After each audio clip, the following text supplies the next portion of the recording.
Hey guys, welcome back to the channel again. Today we're just going to show off a few things on my wheel setup that I've got going. So first of all, if you haven't seen my wheel before, it's a very highly modified Fanatics CSR-E.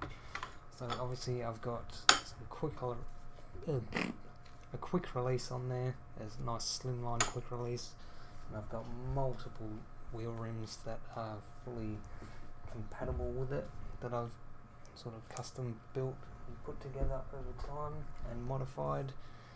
So I pretty much have a wheel rim for every occasion, and it's just a simple matter of pop it on, snap the lock, and we're good to go. And yeah, so the wheel, the major modification that really brings this wheel to life, besides the modded wheel rims, is, I'll just show you guys real quick. So these right here, this is the standard engine or motor block that comes in this wheel, and these motors only run about 2.5 amp each, and so a total of 5 amp at 24 volt, which is not very powerful at all. And then this here is the motor I'm running in it currently, which is an absolute beast of a motor. And this runs, at the moment I'm running it at about 32 volt, and it will pull about 13 amps at least. So at the moment, with the power supply I have, if I run my force feedback at absolute maximum, I actually draw too much amperage for the power supply and the wheel will shut down. So the amp draw is ridiculous, and the power output is equally as ridiculous for a wheel like this. Yeah, so the advantages of this motor, besides being more powerful, and obviously it can rotate the wheel faster, which I'll show you in a minute, because the belt doesn't have to wrap around 2 individual pulleys, it only has to go around 1, it actually makes it spin more freely, so there's less internal friction because there's 1 less pulley that the belt has to wrap around. And I think hitting the lock stop then just killed the wheel, so just give me 1 second.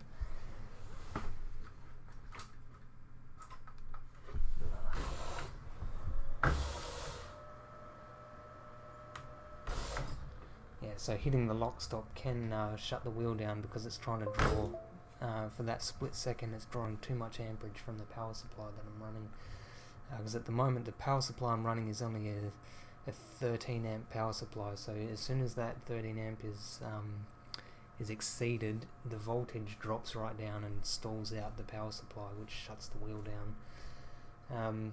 So obviously I'm running on the wheel at the moment, the force feedback is maxed out because we're just going to do a couple of tests in here that I wanted to show you, so we'll just move that.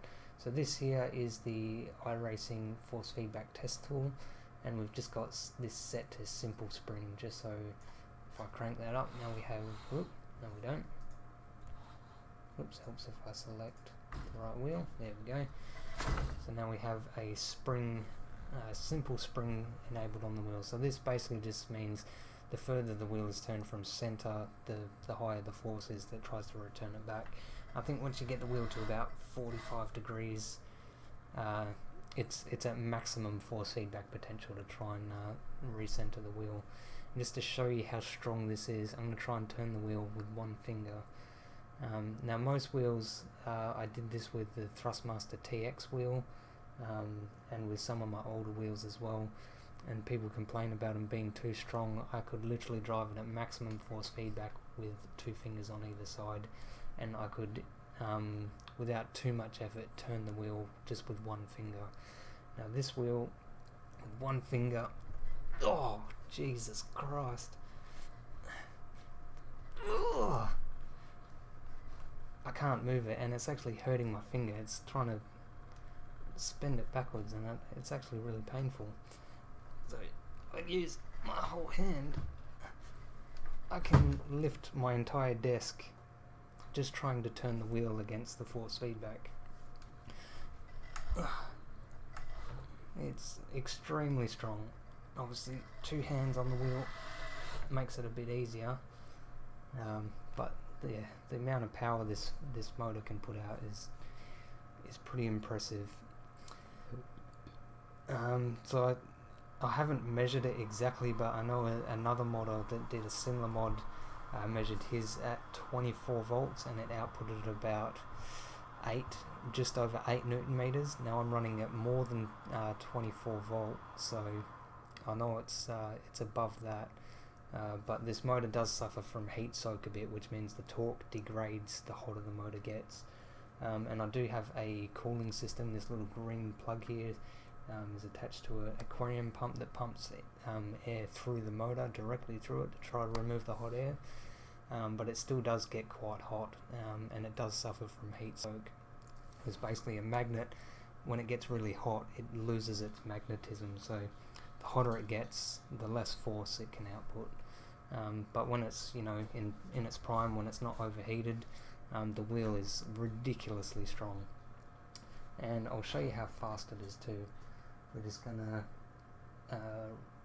basically just move the wheel from lock to lock and see how fast it can go. So let's give it a go.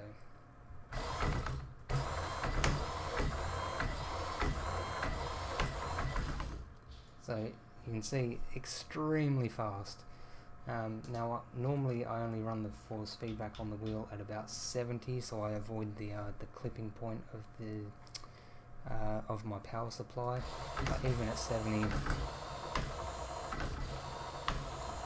you know, that's amount of speed at the wheel rim is ample for drifting. And if I'd be really aggressive on the steering, then, you know, I can just give the wheel a little bit of a flick to help it get going. But most of the time I don't need to, and a lot of the times in most sims I can drift just by keeping my hands at, you know, 10 and 2, or not 10 and 2, more like 9 and 3, and just sort of grip the wheel, do minor adjustments, and just, you know, drift quite easily and just let the wheel do its thing. But yeah, so I just really wanted to show you guys just some of the things that this wheel is capable of, and just some of so all of this I made myself. So this is just a plastic extension piece which I've attached some shifter modules, and did all the wiring, so both the paddles are wired up, the horn button works. But yeah, so this is probably my favourite wheel rim out of all of them. And then second would be my drift rim, which is a 350mm Sparko. This one's 330mm, which I use most of the time for racing and hot lapping, just because it's a nice size, and it's got the paddle shifters in case I'm in a car that has paddle shift. But I do also have this one here, which is the same size again, and it has its own LCD screen with the tuning menu and a couple of buttons on the rim as well. This one doesn't have the paddle shifters.